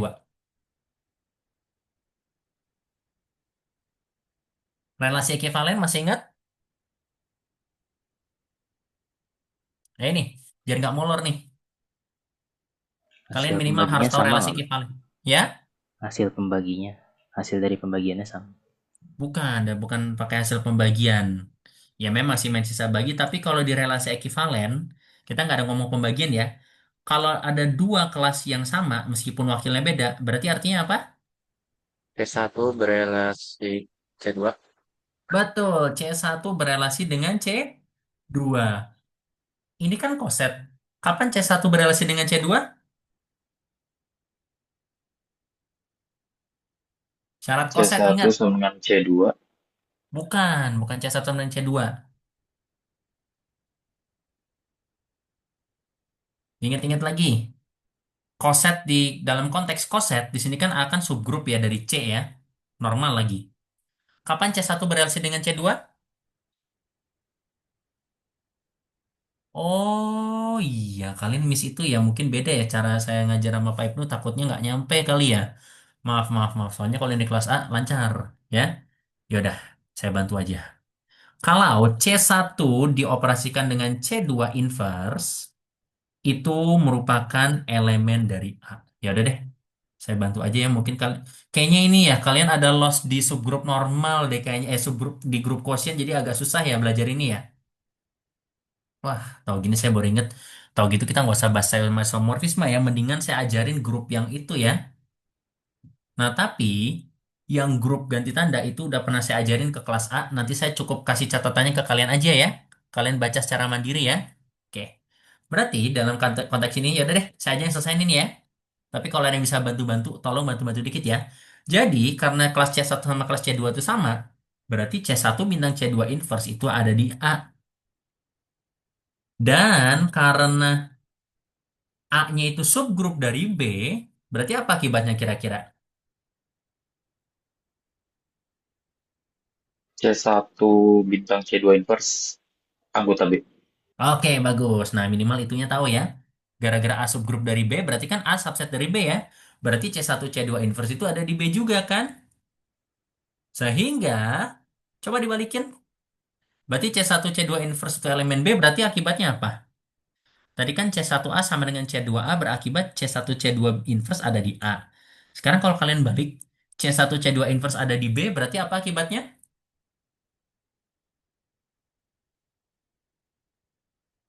Ayo tinggal tunjuk. Ya, C1B sama dengan C2B. betul. C1B sama dengan C2B kan? Kalau sesuai definisi fungsi berarti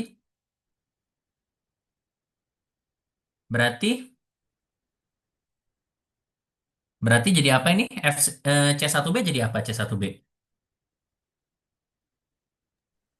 F C1A Bagus ya. Berarti kalau C2B sama dengan C2. oke, F C1A sama dengan F C2A ya. Gitu. Oke, ya. Terbukti kan? C1A sama dengan C2A berarti FC1A sama dengan FC2A kan ya? Gitu. Oke, yang bagian pertama. Jadi, pertama ini akan dibuktikan bahwa F terdefinisi dengan baik ya. Itu yang pertama. Oke. Menurut modul saya, kita harus buktikan bahwa F itu adalah sebuah epimorfisme. Berarti kedua akan dibuktikan bahwa F itu pada.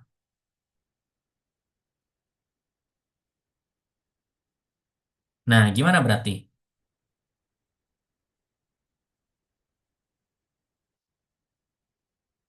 Gimana caranya membuktikan F itu pada? Kayaknya agak jelas ya. Kalau membuktikan pada, berarti kalian harus ambil dari C per B kan? Elemen C per B bentuknya gimana? CB Iya. Untuk setiap CB elemen, untuk setiap CB elemen C per B, C besar per B besar, ah, C besar per B besar, kita punya bahwa C-nya gimana berarti C kecilnya?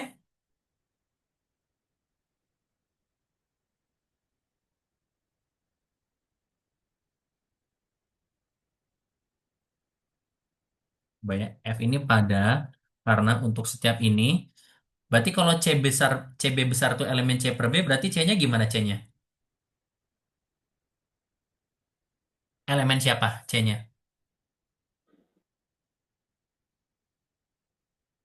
C kecil anggota? Nih, lihat bentuk ini aja. Ini kan C kecil B besar, anggota C per B. Berarti C kecilnya anggota siapa? B. Nggak bisa dong. Kalau masuk B hilang ini jadi B doang. Anggota siapa berarti? Lihat aja ini.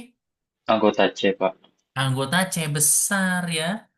Sehingga karena C kita anggota C besar berarti kalau CA besar itu elemen dari C per A kan? Ya. Dan memenuhi bahwa F dari CA begini. F dari CA besar sama dengan C B besar ya. Jadi ada perapatannya selalu ya. Gitu. Nah, berikutnya kita akan buktikan bahwa dia adalah sebuah homomorfisme. Akan dibuktikan bahwa F adalah sebuah homomorfisme. Nah, gimana berarti? Cara membuktikan homomorfisme gimana?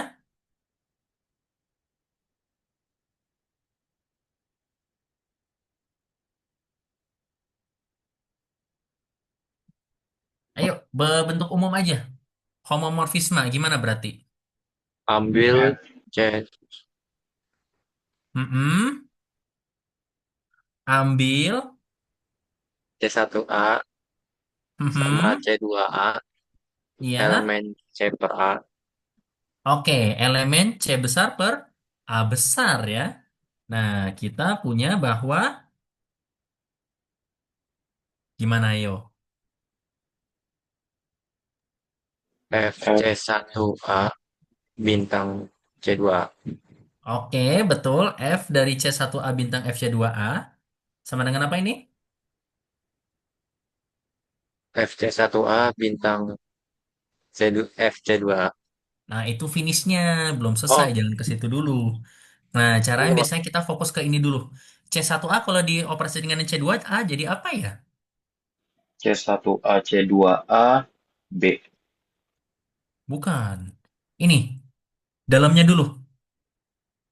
Kalau kalian masih ingat sifat subgrup, kalau C1A dioperasikan dengan C2A jadi apa ya? C1A, C1, C2A. C1 bintang C2A ya kan ya? Oke? Nih, jadi kayak gini kan? Ya? Nah, ini berarti sama dengan apa coba? C1 Mas, bintang C2B. oke. Tadi saya sampai lupa aturannya gimana tadi? FCA sama dengan CB kan ya? Berarti kalau FC1 bintang C2A jadi apa berarti? C1, C2B. C1 bintang C2 dari B kan? Nah, ini bisa dijadiin apa nih C1 bintang C2B? C1B bintang C2B. Bagus. C1B bintang C2B. Lihat tulisan saya yang di atas oren kanan, berarti C1B sama C2B bisa dijadikan apa berarti?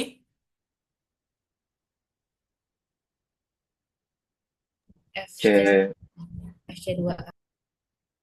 FC1A baru dikali dengan FC2A ya. Nah, gitu jadi prosesnya ya. Oke. FC1A bintang FC2A ya. Udah kan terbukti bahwa homomorfisme ya. Nah, yang ketiga. Terakhir, kita buktikan bahwa kernel dari F sama dengan B per A. Terakhir, akan dibuktikan bahwa kernel dari F itu sama dengan himpunan dari B per A. Nah, gimana coba?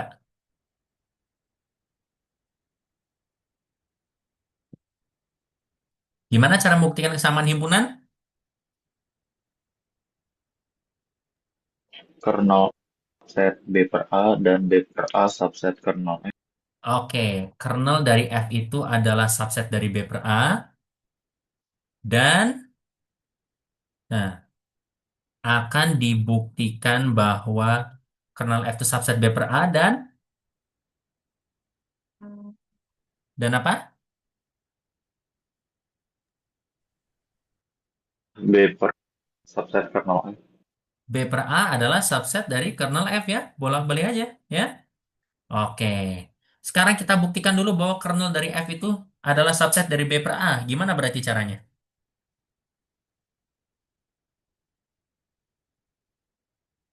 Ini 5 menit lagi. Cukup kok ini 5 menit. Bisa. Bisa lebih cepat bahkan. Gimana cara membuktikan kernel dari F itu subset dari B per A? Cara membuktikan subset gimana? Ambil A elemen kernel F. Oke, ambil. Saya mau pakai elemen lain aja ya. Ambil X aja ya. Elemen kernel F ya. Nah, apa artinya berarti? Maka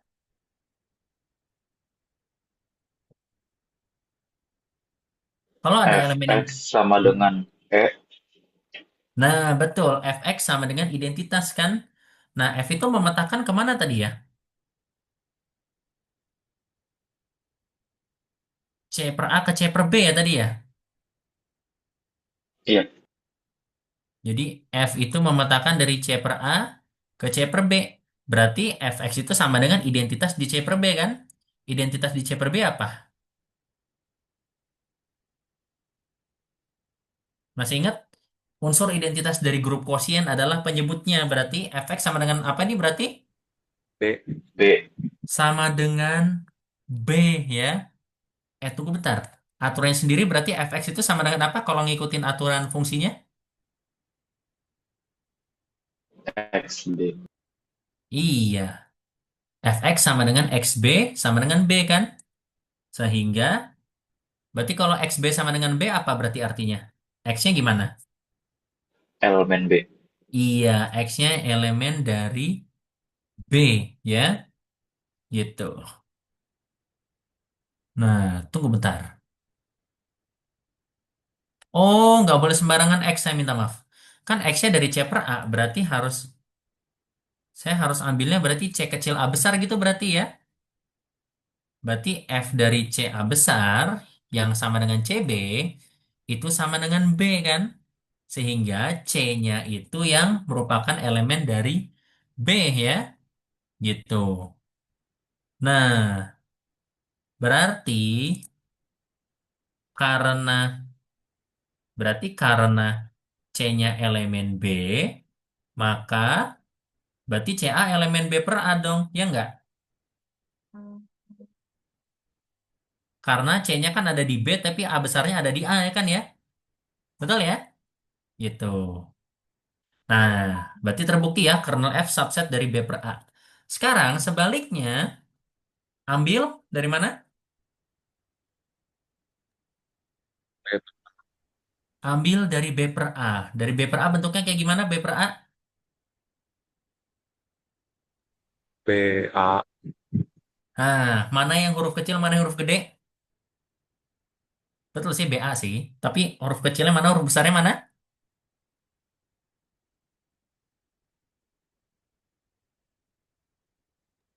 Kecilnya B. B-nya A-nya kecil, habis. A-nya A harus besar. besar ya. Oke. Maka, kan kita membuktikan bahwa B kecil A besar kan ada di kernel F. Ya udah berarti tinggal dipetain aja kan? Berarti F dari B besar A berarti jadi apa ya? Gampang nih, gampang banget. Lihat tulisan B. saya oran kanan. B B. kecil B. B kecil B kan? Ini sama dengan apa? B. Iya, B besar kan? Kan B kecil kan ada di B, ya kan ya? Jadi maka B kecil itu elemen dari B besar. Sehingga FBA, FB sama dengan B kecil B besar sama dengan B. Ya. Dan berarti BA karena dipetakan ke identitas yaitu B besar, berarti BA besar itu elemen dari kernel F ya. Selesai. Terbukti bahwa eh udah nggak usah pakai terbukti lagi. Oleh karena itu, menurut teorema isomorfisme pertama, kita punya bahwa berarti ya udah C per A B per A, berarti ya udah berarti dengan pemetaan F tadi C per A dibagi B per A, ya maaf, C per A B per A, alah ribet amat, C per A B per A, kayak gini sih bentar ya, C per A dibagi dengan B per A itu sama dengan apa tadi? C per B berarti ya isomorfik dengan C per B, ya. Sip, terbukti bahwa ini ya. Hah, selesai. Oke, ya semuanya beri aplaus dulu karena kalian berhasil membuktikan semua teorema isomorfisme pertama ya, luar biasa. Cuma kelas ini ya yang kesampaian untuk membuktikan sampai saya sendiri nggak bisa riak ya, ya wes. Ya udah, congrats ya semuanya ya, kalian sudah membuktikan semua teorema isomorfisme ya. Teorema isomorfisme satu, 2, dan 3. Dan pasnya 1440 ya. Oke, ya udah. Berarti kurang lebih demikianlah pembelajaran aljabar abstrak sampai setengah semester pertama. Sebelum saya akhiri, ini saya akan berikan kesempatan karena ini pertemuan terakhir sebelum kita UTS. Apakah ada yang ingin bertanya, memberikan kesan-pesan atau curhat dulu terkait semua pembelajaran kita hari ini? Atau buat persiapan UTS? Mumpung saya kasih kesempatan, mumpung kita masih ketemu nih.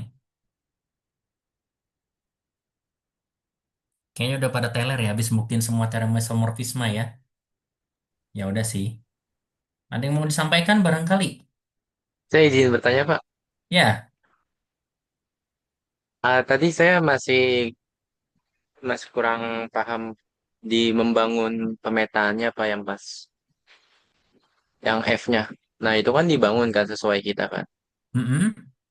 Nah, ini tuh kalau menurut yang sebelumnya kayaknya ini pemetanya ini pembilangnya kita petakan dengan yang kanannya ya, Pak. Iya betul. Terus aturannya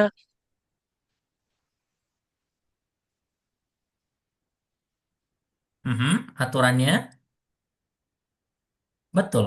Kan ini bawahnya per A makanya A, yang bawahnya per B pakai B kan ya? Betul ya? oh gitu. Iya. Terus kenapa kita cuma ambil C per A sama C per B? Karena teorema isomorfisme itu cara kerjanya dia ambil homomorfisme yang ambil pembilang ke himpunan tujuan ya. Makanya C per A, C per B. Kayak gitu. Nah, terus kalau kalian nanya, Pak, Bapak bikin gimana itu FCA sama dengan CB? Ini nembak, harus konstruktif ya. Makanya kita nembak, tapi kita buktiin sendiri ya. Kayak gitu cara buktiin teorema isomorfisme ketiga ya. Oke? Ada lagi yang mau ditanyakan? Itu Barangkali mau berarti cerita. Hmm? nggak ada cara cara kita harus nembak banget Pak itu Pak aturannya. Iya, harus nembak banget karena ini memang salah satu pemetaan yang paling terkenal dan paling gampang ya. Kalau nggak salah ada teoremanya. Ya udah, jadi kalau dari satu koset ya udah petain ke koset temennya aja sama ya, yang sama elemennya gitu ya. Emang harus nembak sih. Ini juga saya belajar-belajar dulu dari ChatGPT tuh beberapa hari yang lalu nyari pemetaannya. Nggak bisa pakai buku karena di buku nggak sama ya. Gitu. Jarang susah nyari pembuktiannya bener gimana. Ya. Ada yang mau ditanyakan lagi? Atau boleh curhat dulu, berikan kesan pesan kalian. Gimana rasanya belajar materi yang sulit ini? Kalau saya boleh, ya, kayaknya pada speechless semua nih kayaknya. Udah serem kayaknya ngelihat materi begini ya sampai nggak tahu ngomong apa kali ya. Ya udah, kalau gitu saya tanya balik ke kalian. Apakah sudah pada siap UTS? Insya Allah, Pak. Belum, tapi insya Allah. Oke, Siap, Mas, Fikri siap, mah Pak. siap. Fikri mah insya Allah. Yang lain gimana nih? Siap nggak? Perlu bantuan apa lagi nih kira-kira? Bapak ada nilai kasihan nggak pas setelah UTS? Nilai kasihan. Menarik. Kalau nilai kasihan, nah ini saya udah kasih ke kelas sebelumnya tadi ya, kelas A. Gini, Ya mau nggak mau kan kalian harus dinilai dengan ujian. Tapi kalian akan kebayangkan ujiannya akan semengerikan apa ya kalau teoremanya aja udah susah banget kan? Nah, ini sih tips dari saya. Meskipun saya nggak bisa ngomong 100% benar karena penilaiannya kebijakannya belum sepenuhnya sama saya ya. Karena kebijakan ada di Pak Ibnu ya. Kalau titipan dari saya, kalian minimal berdoa dan berusaha yang terbaik dulu ya. Katakanlah kalian diberikan ujian 4 atau 5 soal. Ya udah, kalian jawab dengan segala effort terbaik kalian. Dan toh penilaian kita kan nggak cuma dengan ini ya, nggak cuma dengan ujian ya. Jadi kan ada tugas juga. Ya udah kalau kalian ujiannya nggak bisa bagus, tugasnya dimaksimalin aja ya, gitu. Nah kalau dari saya sendiri, pengennya sih saya nggak pengen kalian langsung nggak lulus gara-gara ujian doang ya. Saya pengennya sih kalian kalau ujiannya udah diusahakan sebaik mungkin, tetap lulus ya. Minimal tugasnya lengkap. Jadi saya pengennya tuh mahasiswa yang tidak lulus adalah yang udah nggak hadir, tugasnya nggak lengkap, ujiannya juga asal-asalan. Nah itu nggak akan saya luluskan ya, kayak gitu. Tapi kan penilaiannya lagi balik-balik ke Pak Ibnu gimana ya. Mudah-mudahan saya bisa diskusikan dengan beliau. Yang penting kalian usahakan dulu yang terbaik. Kalau dikasih soal esai, tolong banget jangan ada yang dikosongin ya. Setiap nomor silakan kalian tulis yang banyak dan kerjakan dengan segenap kemampuan kalian. Oke? Itu titipan saya. Terus maksudnya apa tuh UTS-nya ditiadakan? Kalian nggak ada UTS, nggak ada nilai dong berarti ya? Ya nggak bisa dong. Nanti sekelas nggak lulus ya kalau UTS-nya ditiadakan. Ya tetap harus ada lah. Kan gini. Kan kelihatannya kalau di kelas kan masih bisa ya pada jawab, masih gimana. Tapi ujian itu kan diadakan untuk kita tuh biar tahu gitu loh siapa yang beneran bisa dan siapa yang sebenarnya nggak bisa ya. Gitu. Gimana nih? Perlu motivasi lagi atau butuhan bantuan lagi nggak nih kira-kira? Responsi Pak, jangan lupa. Nah, bagus. Responsi. Nah, tadinya saya mau ngasih responsi sama kelas A sama kelas B, tapi mohon maaf nih. Kayaknya level A sama B ini nggak sama. Kalian belajar teorema isomorfisme sampai penuh. Kelas sebelah cuma belajar sampai teorema isomorfisme 2. Tapi mereka belajar grup permutasinya selesai. Kalau saya tadi grup permutasi ada yang kurang dikit ya, yang grup alternatif AN ya, membuktikan dia subgrup normal. Jadi masing-masing dari kalian tuh ada kurangnya tapi nggak bisa disamain, makanya saya agak bingung. Kecuali kalian mau kompakkan gimana ya, gitu. Nah, untuk kelas kalian sendiri, sebagai hadiah, karena berhasil membuktikan semua bukti teorema isomorfisme 1 sampai 3, saya akan berikan referensi tambahan yang bisa kalian baca sendiri ya. Kebetulan itu saya udah ajarin di kelas A, tapi nggak sempat saya ajarin ke kalian ya, jadi saya bagiin aja tulisannya ya. Oke? Baik, Sip. Pak. Ada lagi nggak yang mau ditanyakan? Razan didoakan, amin. Apakah ada semacam soal latihan? Wah, susah sih Zidan. Saya kayaknya nggak bisa deh bikin-bikin soal latihan kayak gitu. Soalnya nanti terlalu mirip jadi terlalu kayak bocoran. Nggak mirip nanti kalian komplain ya. Maksudnya alah kok nggak ini. Jadi kayak niatnya nggak lurus nanti kalian belajar buat ujian doang. Bukan benar-benar belajar memahami ya. Gitu. Tapi kalau untuk teknis lebih lanjutnya terserah nih. Kalian bisa coba minta tolong Pak Ibnu juga. Pak ada cara untuk bantu kami nggak biar kami bisa lebih lancar ujiannya kayak gitu. Kalau dari saya sih kurang lebih kayak gitu ya. Paling mungkin kita bisa responsi H-1 kali ya. Oke? Ada lagi nggak yang bisa dibantu? Jenis soalnya itu mirip kayak yang di modul Bapak, Pak. Bentukan Maunya soalnya. sih, maunya sih gitu. Cuma kan ada diskusi juga dengan Pak Ibnu, katanya kadang-kadang soal di modul saya terlalu gampang. Jadi nggak ya pasti akan dibuat lebih susah dari modul, ya. Meskipun kayaknya ada ya bisa yang sejenis modul bisa keluar kayak gitu, ya. Jadi nggak mungkin sama dengan yang modul saya, gitu. Bisain. Sayanya nggak tahu ya bisa-bisa atau enggak, tapi pasti Pak Ibnu nggak akan nyetujuin ya. Pasti kan Pak Ibnu juga punya preferensi soal sendiri. Kayak gitu. Oke? Ingat, keputusan mata kuliah ini tidak sepenuhnya oleh saya. Oleh dosen bersama juga. Jadi nggak bisa saya bikin soal suka saya sendiri atau suka kalian sendiri ya. Gitu. Nah, tapi saya bisa kasih spoiler dikit kira-kira gimana ya. Ibaratnya, gini. Intinya, ujian kalian itu akan menerapkan semua teorema yang sudah kita pelajari ya. Kayak teorema Lagrange, teorema Cauchy, Dan juga minimal harus ada soal yang pembuktian dasar ya, kayak membuktikan dia grup, membuktikan subgrup, membuktikan subgrup normal. Mudah-mudahan bisa diadakan ya. Meskipun kami nggak bisa janji nih yang keluar yang mana. Pokoknya insya Allah nggak akan keluar jalur dari apa yang sudah kita pelajari ya. Oke? Gitu. Palingan penggunaan teorema ya. Itu aja sih. Tapi kayaknya kalau sampai pembuktian teorema kayak tadi sih nggak ya. Jangan khawatir. Pembuktian teorema ke isomorfisme kedua sama ketiga nggak akan keluar. Ya. Gitu. Ada lagi yang mau ditanyakan? Mau spoiler apa Hamin satu Fatin? Buat iso kalau teorema 2 dan 3 penggunaannya katanya kata Bapak sebelumnya kurang digunain kan Pak? Itu beneran kan Pak di UTS nanti? Kayaknya bukan kurang digunain ya.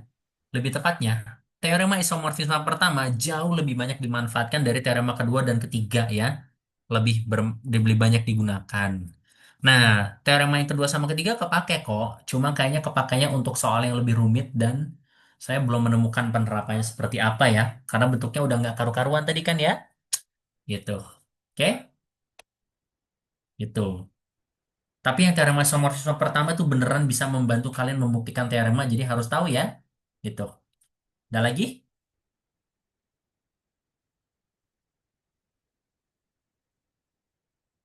Oke, udah cukup ya. Kalau begitu, silakan semuanya nyalakan kamera. Kita akan dokumentasi dulu.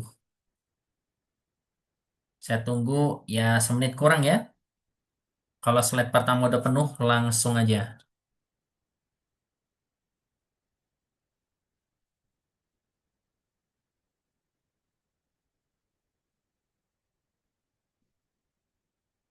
Oke,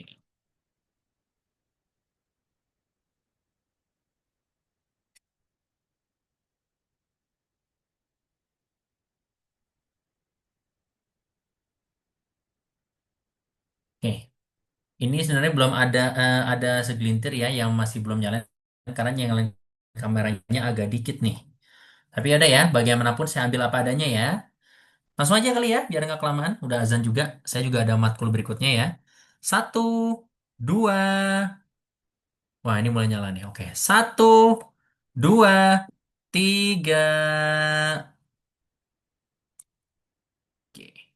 Slide pertama sudah beres dan berhubung yang menyalakan kamera tidak sepenuhnya, ya udah berarti satu slide aja berarti ya fotonya ya. Oke deh, udah ya, nggak ada lagi yang perlu ditanyakan atau disampaikan ya. Siap ujian ya berarti ya. Bismillah siap ujian ya. Baik, kalau begitu saya akhiri berarti pertemuan ini. Terima kasih banyak atas semua partisipasi kalian, terutama dalam membuktikan semua teorema isomorfisme yang mengerikan tadi ya. Mudah-mudahan kalian tidak terlalu terintimidasi dan tetap bisa berlatih bagaimana cara memanfaatkan konsep aljabar abstrak dan membuktikan dengan rapih ya. Seperti itu. Dan semoga juga kalian diberikan kelancaran untuk UTS kalian ya. Amin gak nih? Amin. Ya. Biasanya kalau aminnya nggak terlalu kencang, kayaknya udah pada siap nih, santai ya. Biasanya kan kalau yang ujian susah banget kan aminnya jor-joran biasanya ya. Ya udah, nih kayaknya kelas B aminnya siap nih kayaknya udah siap semua nih kayaknya ya. Oke, baik. Kalau begitu saya akhiri. Terima kasih banyak. Semoga sukses di UTS nanti. Sekian. Wassalamualaikum warahmatullahi wabarakatuh.